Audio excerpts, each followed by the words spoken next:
কোনো ধর্ম আমাদেরকে মিথ্যা বলতে শেখায় না, কোনো ধর্ম একে অপরকে অন্যায়ভাবে আঘাত করতে শেখায় না।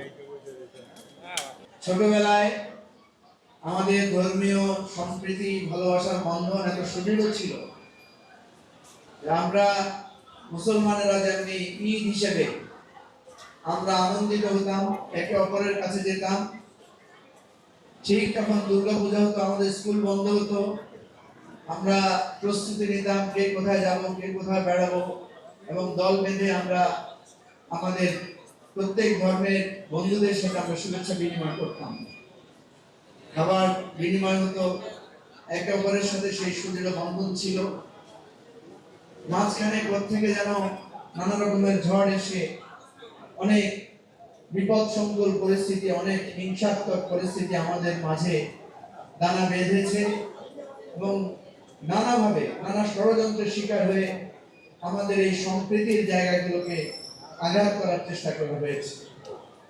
যতই ষড়যন্ত্র হোক, যতই আঘাত আসুক, আমরা দেখেছি কোনো না কোনো ভাবে আবার আমাদের এই হিন্দু, মুসলিম, বৌদ্ধ, খ্রিস্টান সকলের যে ধর্মীয় সম্প্রীতি, সেটার জায়গায় আমরা আবার এসে একাত্ম হয়ে দাঁড়িয়ে গেছি।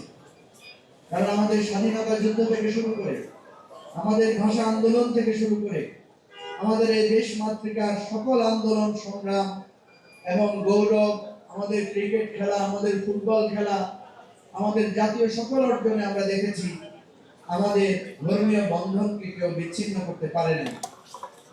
আমি আজকে এখানে প্রতীকীভাবে সারা বাংলাদেশে আমাদের সনাতন ধর্মের ভাই ও বন্ধুদেরকে শুভেচ্ছা জানাচ্ছি। দুর্গাপূজার এই আড়ম্বরপূর্ণ আয়োজনে এটা যাতে আমাদের প্রত্যেকের বন্ধনকে আরো মজবুত করে, ভালোবাসাকে সুদৃঢ় করে, পরস্পরের হিংসা বিভেদ দূর করে দেয়, আপনাদের জীবন যাতে মাহাত্ম্যপূর্ণ হয়। এই আমাদের কোনো ধর্মই আমাদেরকে হিংসা শেখায় না, কোনো ধর্মই আমাদেরকে পরশ্রীকাতরতা, একে অপরের অধিকার নষ্ট করা শেখায় না, কোনো ধর্ম আমাদেরকে মিথ্যা বলতে শেখায় না, কোনো ধর্ম একে অপরকে অন্যায়ভাবে আঘাত করতে শেখায় না। ধর্মের উগ্রবাদের নামে যারা আঘাত, হিংসা এগুলোকে প্রশ্রয় দেয়, আমরা দেখেছি ধর্মপ্রাণ মানুষরা সবসময় এগুলোর বিরুদ্ধে দাঁড়িয়েছে। আমরা যাতে এইভাবেই একে অপরের প্রতি ভালোবাসা, একে অপরের প্রতি প্রেম এবং শ্রদ্ধা জানিয়ে আমাদের এই দেশটাকেও আমরা অপরূপ সুন্দর রাজ্যে, যে স্বপ্ন আমরা দেখছি, বাংলাদেশের সংস্কার, বাংলাদেশে একটা নতুন ধরনের রাজনৈতিক সংস্কৃতি, বাংলাদেশকে একটা নতুন রাজনৈতিক বন্দোবস্তের, নতুন 2.0, নতুন রিপাবলিকের যে স্বপ্ন আমরা দেখছি, সবাই মিলে যাতে সেটার জন্য কাজ করতে পারি। সামনে একটা নির্বাচন আছে, আমরা যাতে অবাধ নিরপেক্ষভাবে সবার অংশগ্রহণে সেই সুন্দর নির্বাচনটা আমরা করতে পারি, সেটাও আমাদের আজকে প্রত্যাশা থাকবে, অঙ্গীকার থাকবে।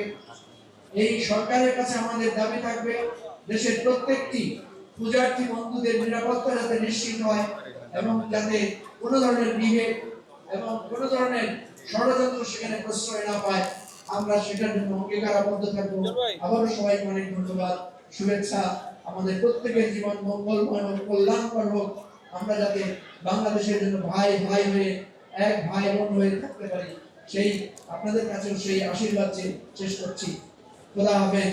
বাংলাদেশ জিন্দাবাদ। আমার বাংলাদেশ পার্টি জিন্দাবাদ।